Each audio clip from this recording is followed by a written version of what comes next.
Hello, everybody, and welcome on this Monday to FTB Sports.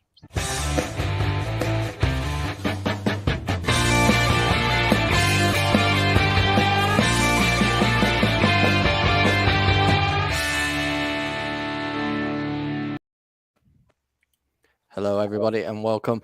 Yes, it's FTB Sports. The Premier League is literally hours away, well, days away, but we're counting down the hours. I'm joined by some wonderful people today. Matt, how are you doing, buddy? All good here, thanks. How are you? And how is I'm everybody not too else bad. on the panel? Hello. How you doing? All good, thanks, Ian. How are you? Yeah, I'm all good, mate. Good. I'm going to go to Ian. Ian, have you had a good day? Yep. Haven't been working today. Played loads of sport, tennis, and done some yoga, done some running. So yeah, it's been lovely out in the Yorkshire sunshine tonight. It's been good for once. I thought the BBC had driven our summer away by all their belly aching about climate change and danger to lives. They're only happy when it's raining. Oh, yeah, true. And Nathan, how are we doing, mate? We had a good day? Yeah, mate, just enjoying this bank holiday here in the Republic. It's all good when you don't have to work. It's all good when you got the day off and you can relax knowing that you're not having to go into work until tomorrow morning. So it's all good. Good. It's Yorkshire Day today, August the 1st. Yes, Yorkshire Day. I love a bit of Yorkshire Day, I do. Before we get into it, the nitty gritty, I'm going to plug the fantasy football. Rebels Fantasy Focus. It will be tomorrow at 8:30 on the sister channel of this one, the Man United Agenda. If anybody in the stream wants to join, please do feel free. You've got 2 weeks. Here's the code for you. You've got 2 weeks to join. And what's going to be happening is over at the United Agenda, the losing, or the person that comes the bottom out of all the hosts and the panelists that go on there will be doing a forfeit, and it will be chosen by the viewers, the forfeit. So it could be anything as long as it's like legal. It has to be legal. That's the only thing. So if you want to join, the code is there. That's 1CZLY1.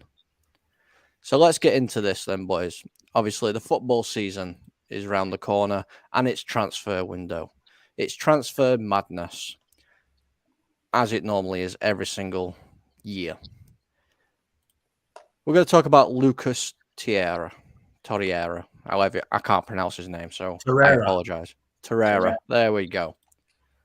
So Arsenal have received a Galatasaray proposal for Lucas Torreira. It'd be a permanent deal, and they're just waiting on personal terms. I'm going to go to Matty first. Matty, what do you think about this? I think it's a good deal for both Torreira and for Arsenal. It's evident he's got no future at the club. You look at Arsenal signed Fabio Silva this summer. They've also got the deal lined up for Tielemans. For some reason, they've not fully completed that deal, but it's practically done deal in the sense that he's picked them. He wants to go there. It's just a case of finalising and everything. He's got no future there. He needs to move on. Arsenal fans don't really rate him. He's not got a role in the squad. At least if he goes to Galatasaray, it's going to get first team football. He's going to become an important player, and it's going to help him get back into his national team. It's a win all round for Arsenal fans and for the club. Do you agree, Nate? I suppose it depends on how you look at it, because if you're Lucas Torreira, as Matty alluded to, it hasn't gone well for him at Arsenal the last 2 or 3 years. Obviously, they brought in the likes of Thomas Partey, who plays in that kind of position. Granit Xhaka's had an unlikely revival among the Arsenal fan base, where at one point he was persona non grata. Now he's seen as a more likable personality at Arsenal. Look, on the surface of it, signing for Galatasaray, where he's gone to a big club in Turkey, he'll play in either Champions League or Europa League football, depending on where Galatasaray finished in the Turkish Super League last season. It's a good move for all parties. Obviously, the fees will have to be agreed, but you know, as far as Arsenal go, they'll look at it as good business because Torreira did well for them. But in order to evolve, in order to go up, you have to evolve. And I think the time for Torreira has come and gone. But that's just my opinion. Ian? When I watched him during the Premier League, I really rated him. I thought he was tenacious, mobile. He reminded me a lot of Javier Mascherano, if you remember him. He was a fantastic player. You know, a bit too small for a centre-back in reality, but it hasn't stopped United signing Martinez, who's only about 5'9", I think. And I thought he was a really, really good player. And I'm sorry to see him leave the Premier League because I think that he was made for the Premier League. His pace, his tenacity, his distribution, I thought he was great. I couldn't understand why he didn't get on Arsenal. And actually, I've chucked this across to Nate. You know, we had some wonderful years at Palace with Johan Cabaye, and he came as a playmaker role. And I think, hopefully you'll agree with me, that Luka is a little bit lacking in mobility, playing in that defensive midfield cover. Isn't a little bit. Mate, the 468 Boston's quicker than Luka Milivojevic. He isn't the player he was the first couple of seasons. God knows what's happened. No. But, you know, a player like this for the money, they're certainly going to be a 10 mil, 11, 12 millionaire. You know, why wouldn't Palace pick this guy up with he's still young enough, he's aggressive enough, he's mobile enough, he would cover that back four when Palace aren't strong in that place. I'm actually going to chuck it across to Nate. Why wouldn't Palace be interested in him? Because we've already signed someone who plays in his position this summer in Czech Doucouré, who's younger. But he's a more driving midfielder. He's not a defensive cover midfielder. He's a replacement almost for what Chiesa used to be. No, but Doucouré has played more as a defensive midfielder with Schlupp and Eze playing as more attacking midfielders. I know what you're saying, Ian, and you're right, but we're missing the playmaker. No, Eze is more the creative player on the pitch. But the way I've looked at it is Lucas Torreira for the money Arsenal want. I don't think that's in our wage bracket or our budget because you've got to remember we paid more than that for a reserve centre back. Well, no, we paid something like 10 million for Chris Richards. So yeah, you know, and to be fair to Chris Richards, he's got a high ceiling, whereas Lucas Torreira, yes, has Premier League proven, yes, has got Premier League experience, but we've not really done well in buying from the bigger clubs in the last couple of years. We're still saddled with a 32.5 million Christian Benteke. We forked out 26 million on Mamadou Sakho. So going for the big name players at the big clubs has always burnt us. Whereas opposed to when we sign Eberechi Eze's, Michael Olise's, Czech Doucouré, when we sign players from clubs that we don't necessarily have to spend serious amounts of money on, albeit Doucouré was 22 million. Eze and Olise are prime examples where they both cost us jointly 24 million. Which but you look that's close to Mamadou Sakho's fee as it is. Do you know what I mean? You loved Johan Cabaye, yeah? You have to have had. Yeah, we did like Johan Cabaye, but that was for about 5 years. Johan Cabaye was effectively us trying to prove that we were here to stay. Because prior to Johan Cabaye, our record signing was James MacArthur. Prior to that, it was Dwight Gale. So you see what I'm saying? We've had to evolve, and now Benteke is still the club record signing. But we're trying to get away from breaking our club record signing every year. We'd rather sign players that we could move on for bigger money. It's kind of what gave us the so-called success of the late 80s, early 90s, where Steve Coppell and Ron Nodes, admittedly, this is a totally different time period of football, but what helped us then was that we were scouting players no one else was looking at. And now we're trying to go back to a similar kind of model here.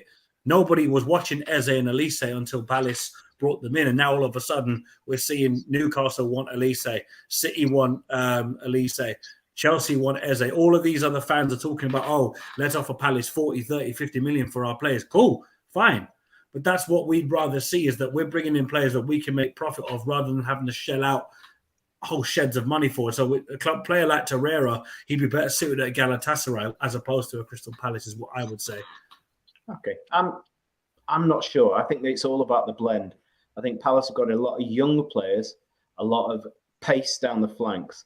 I think we've been yearning over the last 2-3 seasons for a foot on the ball midfielder, a more mobile defensive cover. If Eze does play inside, that will be different than the way he's ever played before. And that Johan Cabaye history can be. I mean, even Czech Kyoto, who played there, was 30 years old before he joined us from West Ham. I understand what you're saying. I'm looking into the blend. I just feel that there's a player that could link it together, and I'm not certain we've found it yet. Anyway, moving back to you, Colm. Well, I'm just going to ask Matty. He's a 26-year-old midfielder. You know, his current market value is 18 million, so it's probably going to be around 20 million pound mark. Could you not see him staying in the Premier League? Is he good enough to stay in the Premier League, or do you think he needs to leave the Premier League? I think it's best if you just leave the Premier League. I don't see him going. When you look at the teams that are looking to improve, does he go into them squads and take them to that next level?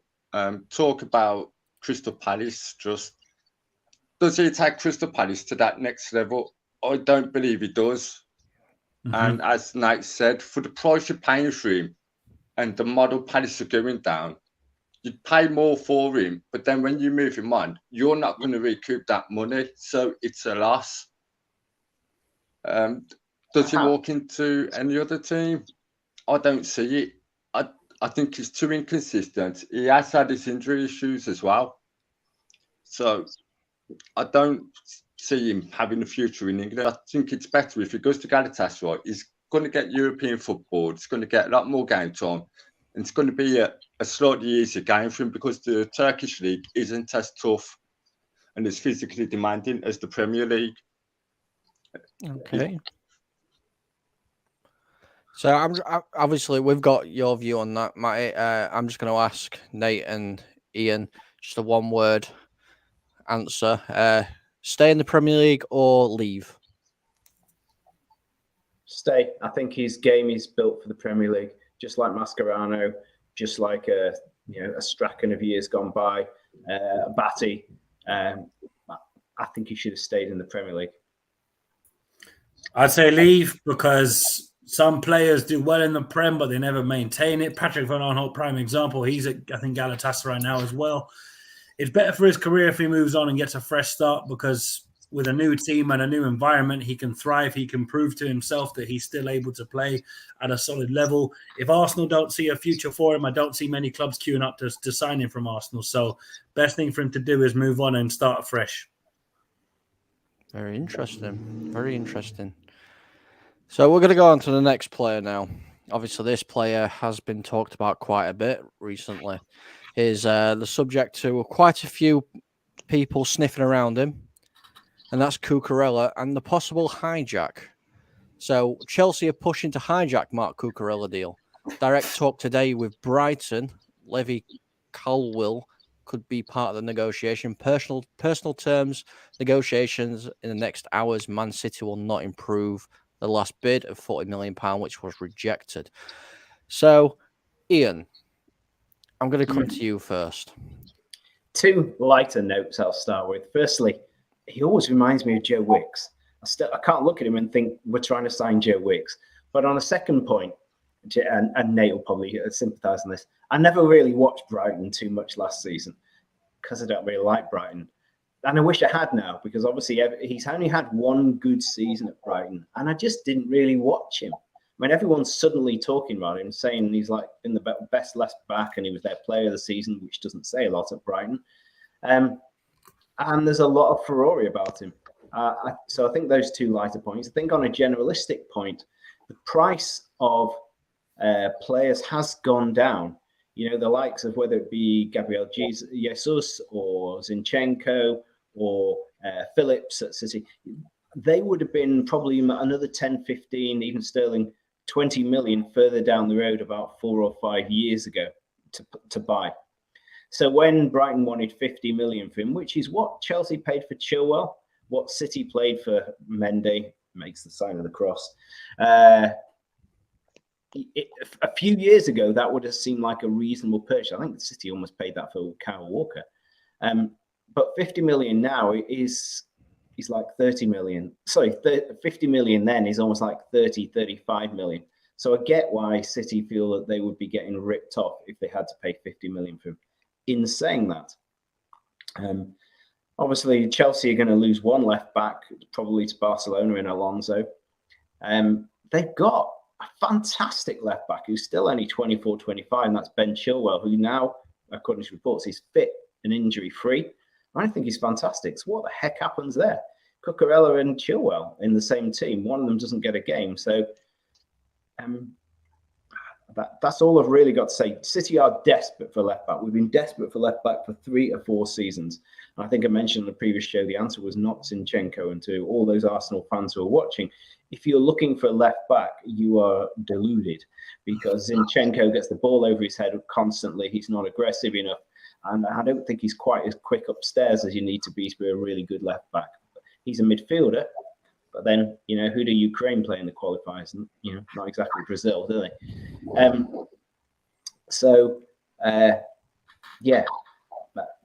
City need a left back. Undoubtedly, they need a left back. I just don't know how good he is. Is he 50 million good? I don't know. Well, I'm going to come to Nate. Nate, is he worth 50 million? Is he going to Chelsea? Is he going to City? What's your thoughts on this?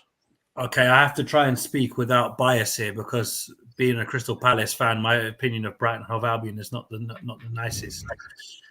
Don't get me wrong. I think Cucurella is a good player. It hurts me to say that Brighton made a good signing when they brought him in, because their previous left back, from what I recall, was Gaetan Bong.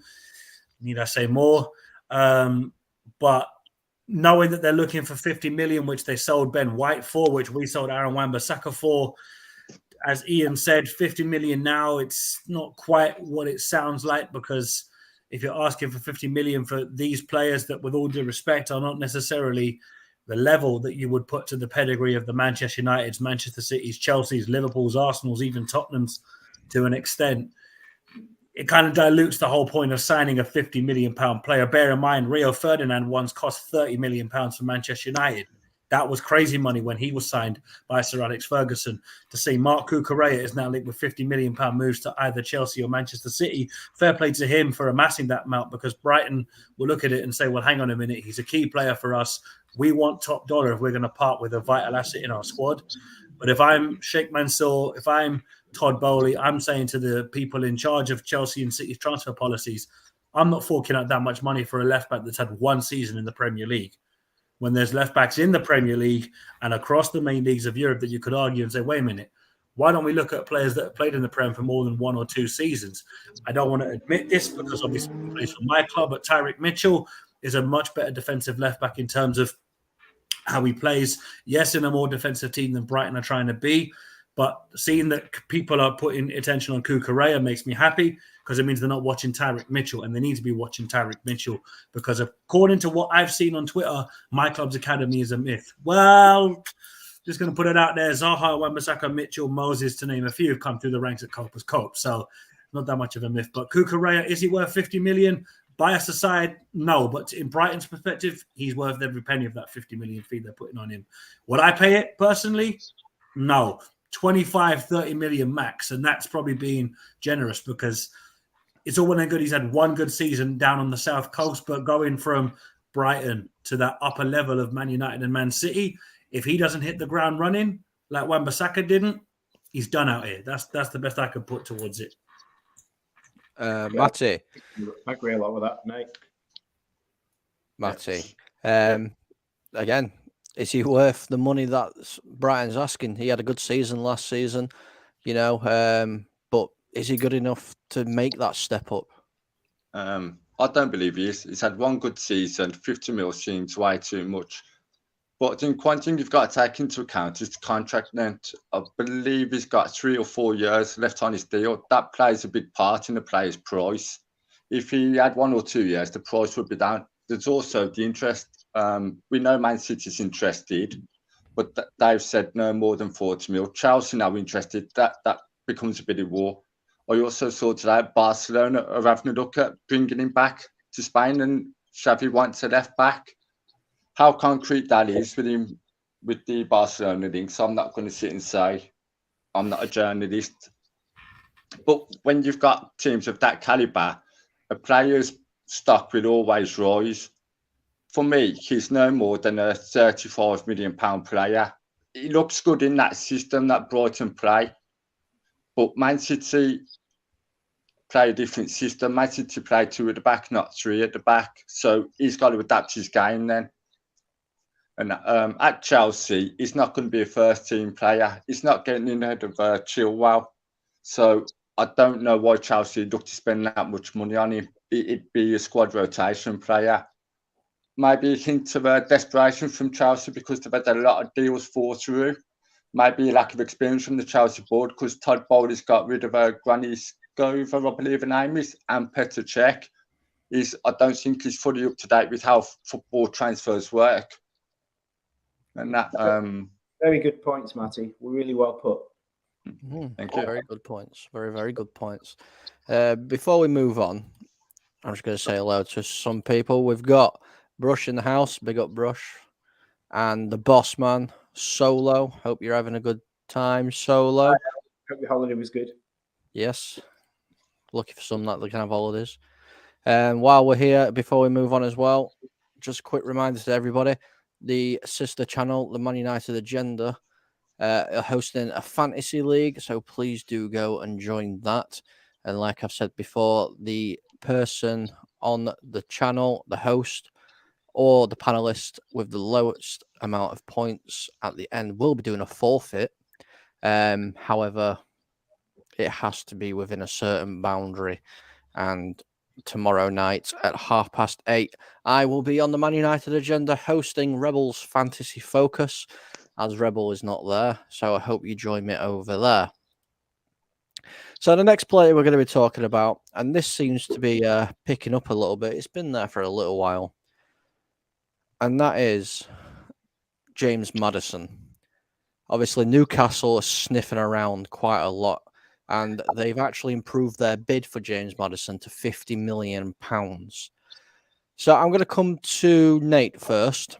Nate, £50 million for Maddison. Is that a good deal, or is it Newcastle clutching at dreams? I mean, it's no secret. Everybody knows Newcastle, much like Chelsea and Manchester City before them, now have untold riches. They can spend whatever they want. So there's no real hang-ups on how much can they spend, how much can they afford. But if you're Leicester City looking at that, you're saying James Maddison is very much a vital part of our team. He's evidently a player that they've done really well to keep at the club because he's attracted attention from some of the bigger names in the division. Would I look at 50 million and say it's a good deal from a Leicester perspective? It depends on how you want to look at it. If you can reinvest that money and get someone or two players similar to Maddison in terms of his playability and maybe try and fill another hole in the squad, you might see sacrificing Maddison for the money as a good thing. If you look at it and say, well, wait a minute, why are we selling to a club that, with all due respect, have every intention of going ahead of us in the table, trying to push ahead of where we've worked to get to? Because bear in mind, Leicester have consistently been competing for European football even after their only league title success in 2016. So would 50 million be enough for me if I was Leicester to part with Maddison? No, but again, it depends on what the club, the so-called prospective selling club views their asset as. Would he be a £50 million player in the eyes of a Manchester United, a Manchester City, a Chelsea fan, or a Liverpool fan? Probably not. Would they be willing to have a player like James Maddison to come in as an option in their squad? Probably, yeah. But Newcastle are in a position where they have to make some big money signings to prove that they're willing to put the money up, because we saw what happened when Chelsea came in. They started to splurge the cash all over the shop. We saw the Man City famously sign Robinho to kind of get the ball rolling on big money players coming in the door at the Etihad, or Eastlands as it was known back then. But me personally, I don't think it is a £50 million deal. But look, if Newcastle are prepared to spend that money, it's their money. So let them have at it. Fair enough. Sorry. Matty, we can see there underneath it says Rodgers has come out and said he's pivotal to us. There's no way I would want to sell him for 40 million. I think it might cover 3/4 of his leg. So obviously, Rodgers thinks that he's a vital part of the team. Do you think Newcastle could get him to go there, or do you think Rodgers is basically saying, look, give us 150 million, you can have him, anything less than that, not a chance? I think Rodgers is right. He is crucial on the basis that more than likely they're going to lose Tielemans this summer. That's a player they've already got to replace. The strong links of Fofana going to Chelsea as well. That's another player we'd have to replace should it happen. He's got to go through a rebuilding process now. From what I've heard about Leicester, they've got a sell to buy. I don't think they'd want to lose that many players from the squad. I think 50 mil's a tad bit cheap. I think if those two up it to say 60, 65, I think that's a better deal then. I think they're having to go after that someone because that's decent money that allows him to reinvest in the squad. He's a good player. I mean, I rate him very highly. I think he also needs a move, but is Newcastle the right move for him? I mean, he wants to try and get into the England squad. If he makes that move to Newcastle, that's a backward step on his part. He has to be in a team that's going to be looking to go top 6. So I think he'd be better off moving to Tottenham. And I know Tottenham was linked with him in this transfer window, but I don't recall there being any set prices put out there when Tottenham was linked to him. But if he wants to get into the English squad, which I'm sure he does, he needs to make a move to a much bigger team. Leicester at the moment is kind of going in a transition, and I'm not sure what they're doing. I don't think they're quite sure with themselves. And you look at Newcastle, they're behind them, and so they've still got to build up. So it'd be a bit of a backward step for him. I think he'd be better off staying where he is or looking to move to a top 6 team, maybe an Arsenal or a Tottenham. I don't think he's got in him to play for a City, a Liverpool, dare I say it, Man United as well. I don't think he'd fit into them teams. Fair enough. Ian, obviously, Matty's just said, obviously, that Tielemans looks like he's going. Can Leicester afford to lose somebody that got 12 goals and 8 assists in 35 games for him in the Premier League? You're on mute. Dreadfully sorry. I think Leicester are in trouble. I think they had a real hit and miss season last season with some whippings here and there, and a poorish, if I remember, end to the season. They did have bad luck with injuries. So I'd say Leicester have a problem, big problem.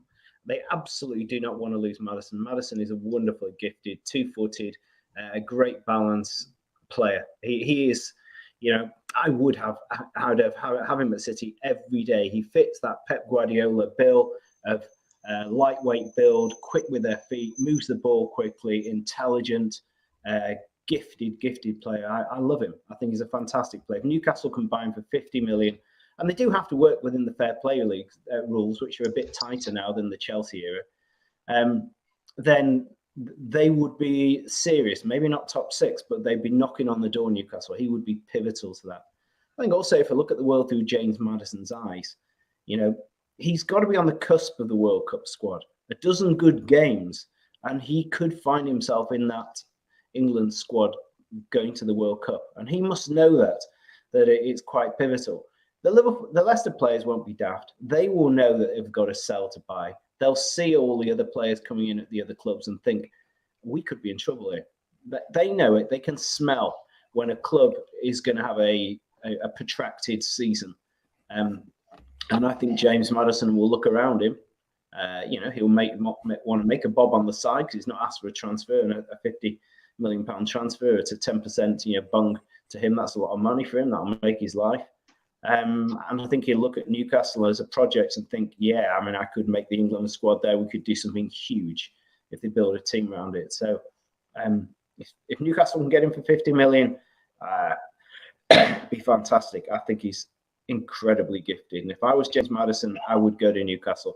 I'd play every game. I'd have a blinding first dozen games. I'd get back into the England squad, and I'd surf that wave that Newcastle will be for, could be 6 or 7 years still of his career. Well, we're going to segue straight into the next one. And as you can see in the title, it's all about Timo Werner. Now, it says in the Werner to Newcastle, 'cause I saw that quite a lot last week. I saw Newcastle was eyeing up Timo Werner. However, they've got very, very strict, very, very tough even competition. And that is from Leipzig. So RP Leipzig are interested in re-signing Timo Werner from Chelsea, according to Sky Germany. Werner's relationship with Thomas Tuchel doesn't fit. Werner also wants to play regular games, which he will get obviously over there. So what I'm going to do is I'm going to come straight back to you, Ian. Werner, is he destined to go back to Leipzig, or do you think this Newcastle story, which has gone very, very quiet, is more fruitful for him? He doesn't seem like a happy boy under Tuchel. So I think if a decent transfer came in for him, I think he probably would go. He can't possibly, if he still has lots of ambition in his life, think Leipzig is the right thing to do. Surely he can't think that's the right thing to do. They may, edge into Europa each season, but he knows, having come from Germany and played in the Premier League, that it's not by comparison anywhere near as good. I think it was mooted. I could see Newcastle shelling out a lot for Maddison of cash, but it could well be that Werner goes on loan, and he might just think, well, let's just have a. And again, he'll be eyeing that German squad. He will want to be in the spotlight. He could stay on Chelsea's books, go on loan to Newcastle, see if he's still got it. So, yes, I think he'll leave. Leipzig would be a retrograde step. And again, I'm going to be consistent with my views on Newcastle. I think players will go, hey, we could ride away for 5 or 6 or 7 years of our career at Newcastle. We ought to get on while it's breaking. Matty, I'm going to come to you. The rumoured transfer fee is going to be around the £40 million mark, which is quite a hefty amount for a player that's played 56 times in the Premier League and scored 10 goals and got 13 assists. Is that price tag too much for any Premier League side to have a punt, or do you think it's not an issue? I think it's slightly too much for Premier League clubs to have a punt. He's never really set the world up, although in his defence, I don't think the system Chelsea played to his strengths. When he was at Leipzig first time round, he was a good player because he had a target man that he could play off, and he had very good link up with him. A player called Paulson, if I'm not mistaken. And he had a lot of space to be able to get him behind. In England, it doesn't really have that, and Chelsea don't really have the system that allows him to play his own game. Now, if he goes to Newcastle, they've got Chris Wood, but once again, is it going to allow him to play his own game? I don't think it is. I think it'd be better for Werner, if he wants to get back into form and get his confidence back and get into the Germany squad, go back to Leipzig. The league. It's a slightly easier league in the sense that you know it better than the league. The team's more built around how you're going to play, and you're going to score more goals. I don't think he can handle the Premier League. I think coming with a big reputation, and Premier League just looked at it and gone, yeah, next, and just made a mockery of him. He's really not taken to the league that well. He's really struggled. Yeah, well, yeah, he has. You can see he has. Nate, do you agree? Do you think his time in the Premier League is done? Do you think somebody in the Premier League is going to come in at the last minute and take a punt? See, with Timo Werner, it's trademark Chelsea to sign a striker on big money, put them on massive contracts, and they don't really deliver. We've already seen that they've taken a massive hit on Romelu Lukaku, signing from Inter for close to something like 100 million or something along those lines. You've just loaned them back to Inter for a season. You go back even more, they brought in the likes of Samuel Eto'o, Lovit Remy, Michy Batshuayi, who else have they got? Diego Costa, Radamel Falcao. The list is endless with Chelsea and strikers, and Werner's another one on the list where he came in with a big hype. He was absolutely killing it in the Bundesliga, and as Matty alluded to, it's a fairly easier league. It's not necessarily as fast-paced or technical as the Premier League, but if you're Timo Werner, if you want a shout of getting into the German team, you're right when Matty says, and Ian, to be fair, also said to head back to Germany, because that's where he's got more time to do what he does best. At Chelsea, he won't have that. In the Premier League, he's proven that he can't do that. He's not a bad player by any stretch of the imagination, but as Chelsea have been famous for doing when it comes to signing strikers, they're signing the wrong strikers. Bear in mind, Chelsea could have signed Sergio Aguero. Luckily for Manchester City and Ian here, they didn't. But can you imagine had they signed Aguero rather than Torres? So you can see that the money Chelsea put towards strikers. I would argue Didier Drogba, had they got that money back in terms of value. Most of their other strikers, they haven't quite managed to get a good return out of. Maybe one or two have, but what I recall, Chelsea have been cursed with strikers, even going back as far as that what was his name? Adrian Mutu. Or Shevchenko. Again, Shevchenko is another one. I mean, there's always an option. You know, is Leipzig aren't the only team. Like I've said, obviously, like I said, the Newcastle story seems to have died down a bit. Juventus are also sniffing around for him. But I think the question is as well, can Chelsea survive with letting Werner go? You know, they've brought in some good players this season, but who's going to be their main goal threat if Werner goes? And this is open to anybody. I think Sterling will be the main goal threat. Look, Sterling's done it year in, year out at City. I think he's a very underrated player, Sterling. I'm a big fan of his. I think he's a very underrated player by a lot of teams and by a lot of fans. And that for some reason, it seems to be slept on, and it's all about Pep's system and Pep gets the best of him. Well, he's got to be a good player in order for Pep to want him and for Pep to tell Man City to go get him from Liverpool. No, Klopp wanted to keep him as well. Sterling's got something about him. He's a goal scorer. He's a goal scoring winger. It might not be through the middle striker, but Chelsea will probably rectify that and go and buy a striker. But Sterling will become the main goal threat, and it'll offer him something totally different in attack to what they have. If you look at Chelsea's attack, none of them have really set the role that Ziyech flattered to deceive. Callum HudsonOdoi. Chelsea turned down, I believe it was 50 to 70 million. I'm not sure the exact amount from Bayern Munich for him, and he's not really kicked on or done anything. Pulisic failed to deliver. He come in as a big name player. He's not really done that much, though, to be fair. The pressure will be on Sterling, but Sterling will deliver goals. He always has done. He's a goal scorer. That's what he knows how to do best. I'm sure Ian knows a lot more about him being a City fan than I do. I just see him as a great player at City at that time. I do love him. I think he is a wonderfully committed player.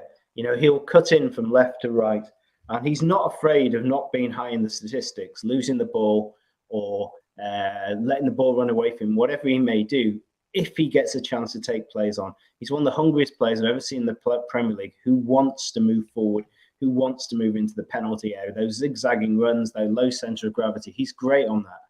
And he has usually chipped in with 10 to 15 goals a season. But boy, he needs a lot of chances to get those goals. And, you know, thanks to De Bruyne and Mahrez and players like that, City have always produced tons and tons and tons of chances during a game, and actually sometimes can be incredibly frustrating when they don't actually hit the back of the net, particularly post Aguero. So I'm not so sure he is a natural goal scorer. He probably needs 3 or 4 good chances to hit before he hits the back of the net.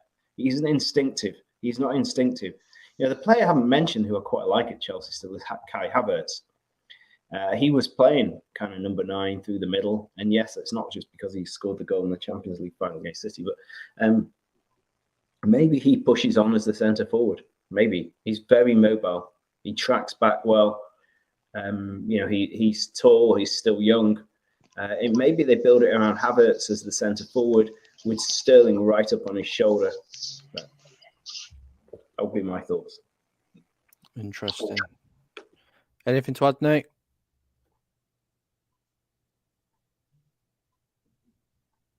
I'll take that as a no. So we'll move swiftly on.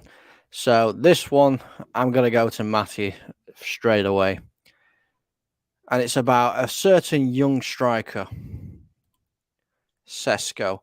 Man United are still exploring Benjamin Sesko deal. There's been no official bid, but approaches with players' side continue. RB Salzburg's plan has always been to sell Sesko in 2023. But he's definitely on Manchester United's list. So, Matt, I'm going to come to you first. 19-year-old striker. He's played 2 games and scored a goal. Should Man United be taking a punt on this player? I would say so, but it depends on the price. I believe the price was put out the other day, 55 million. I think that's far too much for him. That's more than what City paid for Haaland. And Haaland's proven it in the Champions League, in the Bundesliga, and in the Austrian League. There's a 19-year-old lad. He's had 1 season in the Austrian League. I think you need to just hold steady a bit on the price. I think if you can get him 30 to 35 million, I would do that. I think that's a good price for a player like him. I mean, he's a young prospect. He's got bags of potential. But if you're paying £55 million plus for a striker, you've got to expect some level of return. The fans will always demand a set level of return if you're paying that much. And will he do that? I don't believe he will. Not that much. It'll be too much too soon. I think just need to hold steady, bring the price down a bit, and go get him and look at him as a good future prospect for the club. I'm all for getting him, but not at 55 million. I think that's way too much. Okay. Yeah, I agree. Well, like I said, he's only 19. He's been called the next Haaland, and Salzburg are valuing him at 300 million at the moment. That's how much they value Sesko. So obviously, for that kind of price, he must have some kind of talent. I don't know what your thoughts are on this, Ian. The player I'm thinking of, Matty, sounds like a very wise guy, and he'll know the name. Who was the player that Wolves spent 35 million on? The very young Portuguese lad 2 seasons ago, who's never done it, and he's now just gone out on loan. Fabio Silva. Kind of feels a bit like that, doesn't it? It can go horribly wrong, and 35 million for Wolves is like City spending 100 million. It's you can sign these 19-year-olds with, all the promise. I mean, God, Man City in all the decades I've watched them, have we signed the future Maradona, the future this, the future that, and it's not gone so well sometimes.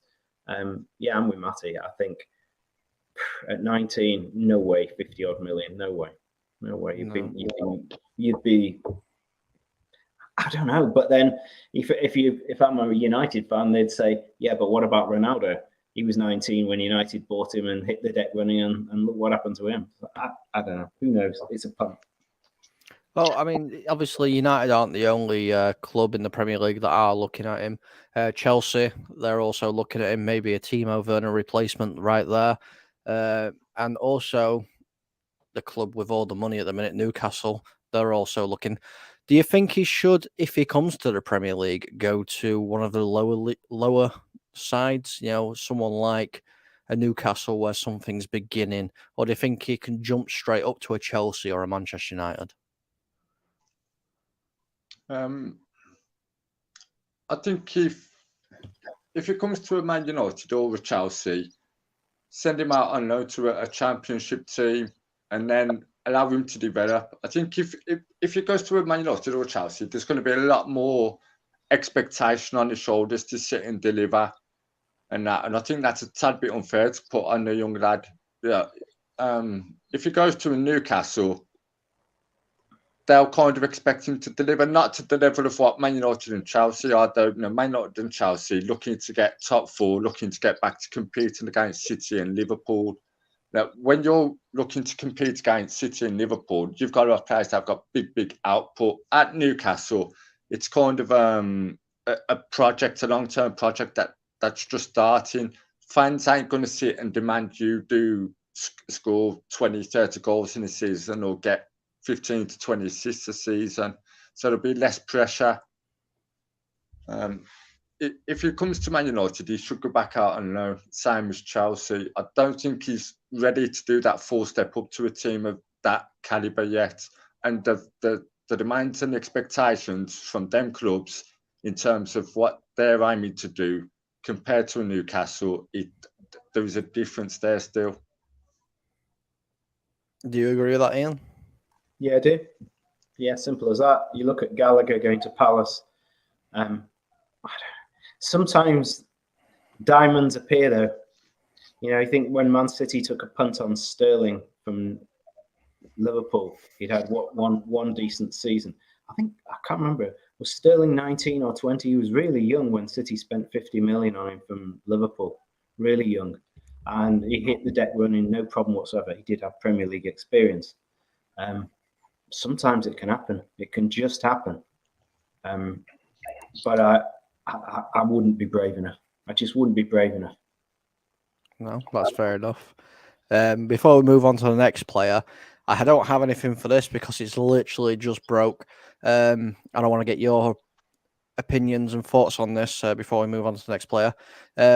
Bernd Leno will undergo a medical later this week as new Fulham player is signing a contract until 2025 for £8 million. That's going to be the transfer fee. Good signing for Fulham. Yeah, looks sound. I've been to the cottage many times with my mate Rick, and it's a wonderful ground. The friendliest atmosphere you could ever have in the Premier League. No, not even any separation between visiting fans and away fans. So I always wish Fulham all the best, and I think they need some fairly solid players. Yeah, seems he's not. Arsenal wouldn't have swapped him out. His distribution isn't good with his feet, etc. But he's a sound goalkeeper, and £8 million seems quite cheap. Yeah, I have to agree with you. Yeah, I think it's a good, solid signing for Fulham. I think less pressure on him compared to Arsenal. It's an all-round good deal. Fulham get a good goalkeeper. Arsenal get £8 million. Less pressure or expectation on Leno. It's just an all-round good deal for all parties. He he's got a point to prove as well, because I don't think he was happy when Arsenal signed their new goalkeeper. Oh, I've got to agree with you. I don't think he was very happy, and I think he's going to be a great asset to Fulham. So what we're going to do is we're going to move on to the last topic of the show because it's getting towards that time, and that is Idrissa Gueye's return. He's coming back. He's at Merseyside. He's undergoing his medical, and he's going to be an Everton player once again. So, Ian, Idrissa Gueye returns to Everton. Is this a good move, or do you think it's just a basic sentimentality move for him? Yeah, I've got a couple of things to say on that. I think the first thing I'd say is it was interesting when those players for who does he play for internationally? Ghana? Ghana. Yeah, Ghana. There was all the kerfuffle when a variety of players wouldn't wear that rainbow strip, and Kyoto at Palace was one of those players, etc. And literally, he was gone before you could turn around. So I think the first point I want to say is you've got a player who's joining a club who clearly has some views that aren't possibly fitting with the diverse views of our country's stance. That's the first view I wanted to take. The second one is it's Senegal, not Ghana. Senegal. I thought it was. They won, didn't they? Yeah. The second point I want to make is God knows who's advising the transfers at Everton. When they needed to stay up, who on earth thought that Van der Beek and Dele Alli were the two players to keep them in the Premier League? And I just want to know what on earth were they thinking that those two were good signings in January when, as opposed to that, Newcastle went out and bought Bruno, Trippier, Taggart, was it, or Cash at left back, and Wood up front. I mean, they were so solid signings. Oh, the big centre back that they got up from Brighton, Burn. I mean, they were super, super safe signings that did the job for Newcastle. Who was advising Everton? And God knows, they've been associated with players like bringing Winks back from Spurs, and I'm thinking, what are you thinking here? I haven't seen Everton linked with a single player that I would rate. And again, this just seems like another backward step to me. Matty, your thoughts on this? I agree with you. And I think you have to ask who's looked at the transfers at Everton. They brought in Donny van der Beek. He had one good game from then disappeared, and he's done that many times for Man United before. But for some reason, the United fan base still believe he's a great player. I'm not sure what they're seeing. Dele Alli, once again, they need forward. They've lost Richarlison. I mean, I know they've got Calvert-Lewin, but you can't rely on him. He's too injury prone. They need to replace Richarlison, and they need some solid midfielders. I don't get why they're bringing him back. I think there's better options out there. It seems to be Everton, instead of actually looking to move forward, they're kind of taking a step backwards. And I fear for Everton this season. I think they'll get relegated. I really do. I look at that squad. There's no improvement whatsoever. I look at the coach, Lampard. I don't think he's a particularly good coach. And I think Everton are really going to struggle. And I think you could see them get relegated this season. I can see Sean Dyche in there before Christmas. And, he's from, he's in that part of the world. He's kind of like a David Moyes, the only decent manager they've had at that club for a long time. I think Everton's only good luck is that a couple of the promoted clubs in Bournemouth and Fulham might struggle.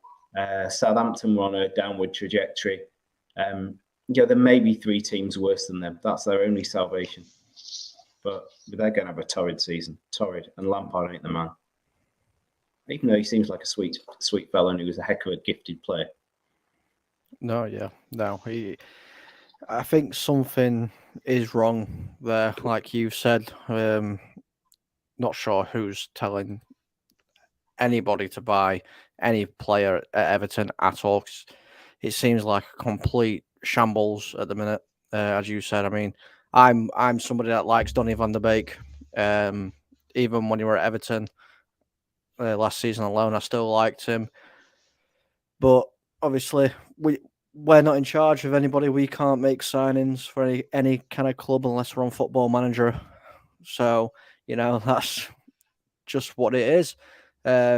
So before we wrap the show up, I'm just going to remind everybody that tomorrow night on this is the channel, the Man United Agenda at 8:30, I will be hosting Rebels Fantasy Focus.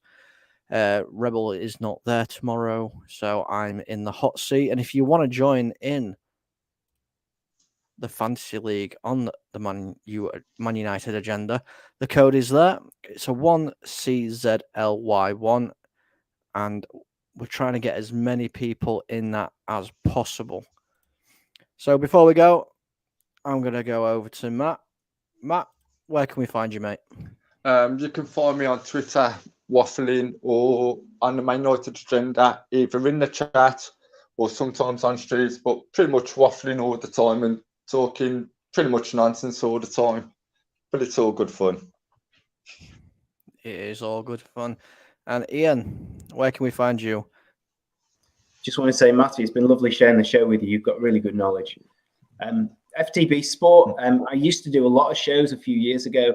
I just do occasional shows now. I'm always happy to be a guest. Matty, if you ever wanted a guest on your show and you think I could contribute, you're welcome. But I'm running a show Wednesday night.